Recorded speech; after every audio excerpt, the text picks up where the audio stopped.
All right, good amount of focus on the health of the consumer and what they may or may not be buying come the holiday season. Yes, we're actually starting to think about the holiday shopping season. Talk some toys with Mattel CEO, Ynon Kreiz. Ynon, good to see you again. It feels like we were just here, a year ago, right? What a year it was. I know. So let's start with Masters of the Universe. Big news out of your company. Why is that brand so important and how are you going to grow it? Well, Masters of the Universe is an iconic brand, an incredible mythology, and we could not be more excited about bringing this movie to the big screen and small screens as well, all screens. It's a great franchise, and it's really part of our strategy to continue to capture value for Mattel outside of the toy aisle. Our vision for Mattel Films is to collaborate with leading filmmakers to create standout quality movies based on our iconic brands and touch culture and appeal to audiences everywhere. And it's very much about that journey. Of course, home run with Barbie. We all know that. How do you make every movie Barbie-ish? Like, should investors be thinking Masters of the Universe is going to perform like Barbie? Well, we don't say that every movie will be the next Barbie, but we're absolutely looking to apply the same methodology and the same approach in collaborating with leading filmmakers, leveraging and amplifying their creative vision and our iconic brands, and then creating demand in the marketplace.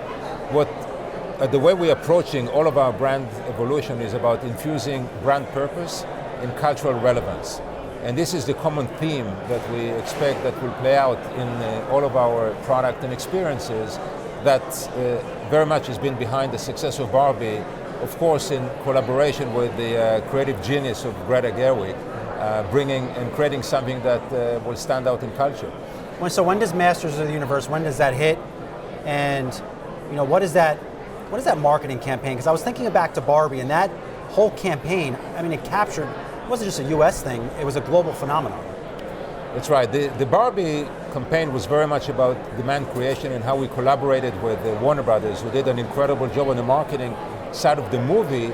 And then we came with our capabilities and created a cultural event through marketing and promotion and activation all over the world across retail and with consumer product partners. Masters of the Universe is an incredible franchise. It has a large built-in fan base. We're seeing incredible demand among adult collectors. Also with children, the Netflix shows are doing very well, the animated series on Netflix. And we're very excited about creating yet another global event.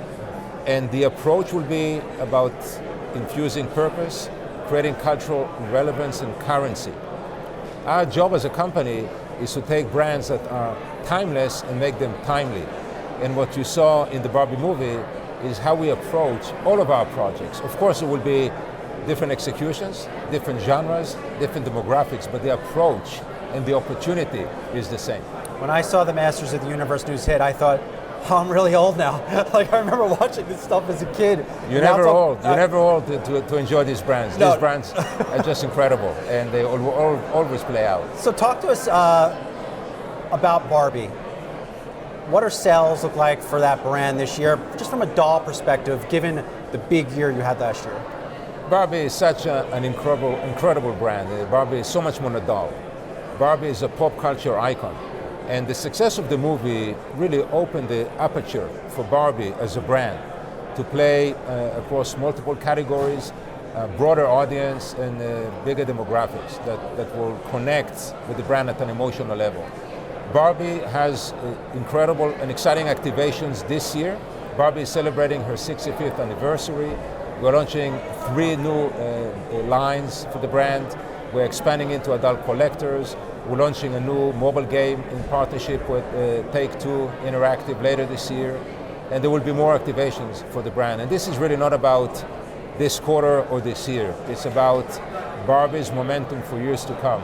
It's such a broad canvas of opportunity and innovation and imagination with a very strong brand purpose, but also keeping the Barbie relevant, current, and in touch with culture.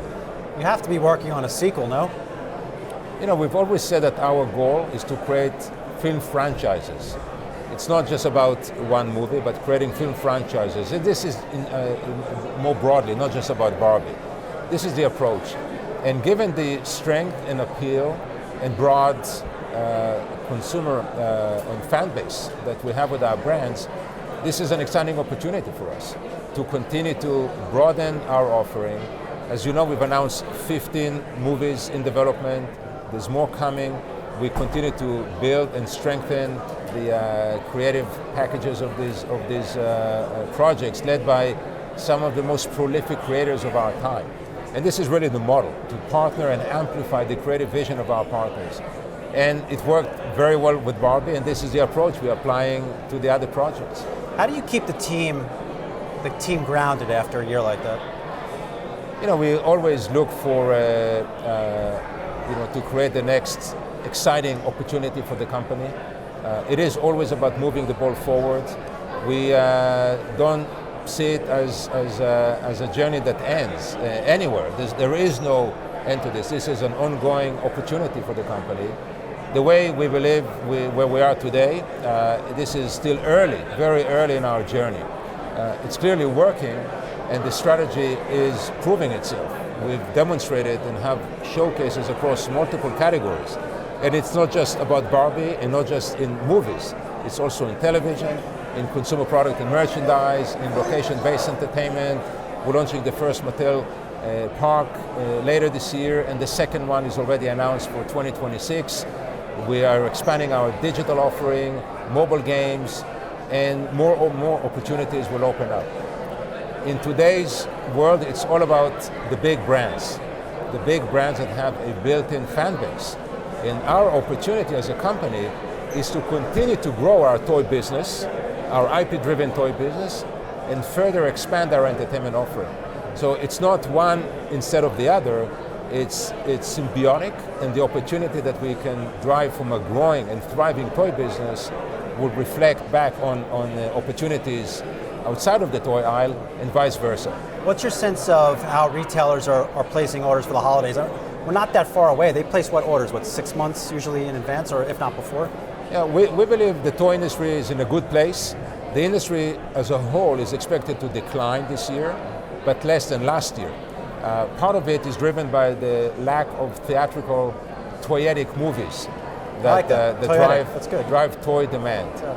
But the industry is an important category for retailers.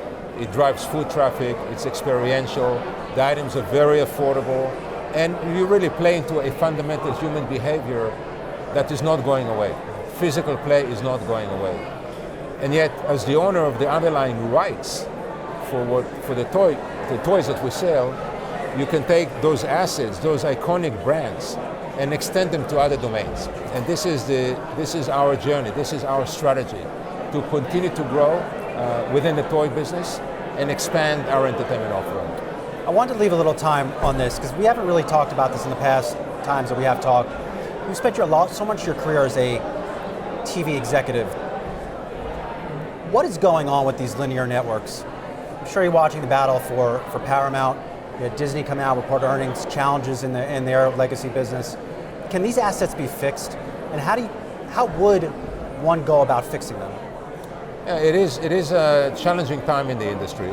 There's technology that changed the economic model in the short term. But over time, I believe that technology will create more opportunities, more areas of growth for content creators, for IP owners, and for people to connect and engage with their favorite brands and experiences. The entertainment industry and the competition for share of mind is more sophisticated. There are more distribution opportunities. There's more supply of content and other offerings. But quality content will always win. Big brands will always rise above the competition. Access and engagement to a large fan base is critical to be successful. And I believe there are opportunities that will come out of this period. Does traditional cable survive, and in what form? It's still the economics of the cable model are still being worked out.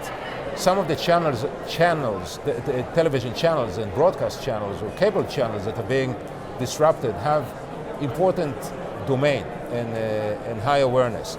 But it's all about how do you repurpose and how do you continue to leverage these brands through other distribution opportunities and creating a relationship with the consumer, with the viewer. Our approach and how we evolve as a company is to think of people who buy our product not just as consumers, but as fans. And we've talked about it before. This has been a key part of our evolution as a company. We no longer think of ourselves as a toy manufacturer that is selling items, but as an IP company that is managing franchises. And when you think of people who buy a product as fans, and in the aggregate, many fans become an audience, it's a very different conversation. And that creates more opportunities for companies like Mattel that own such important brands. We just got to feed these TV networks more Barbie. I mean, let's get them that content, Ynon, that'll save them. Ynon, Kreiz, Mattel CEO, always a pleasure to see you. Thank you so much for always making time for Yahoo Finance.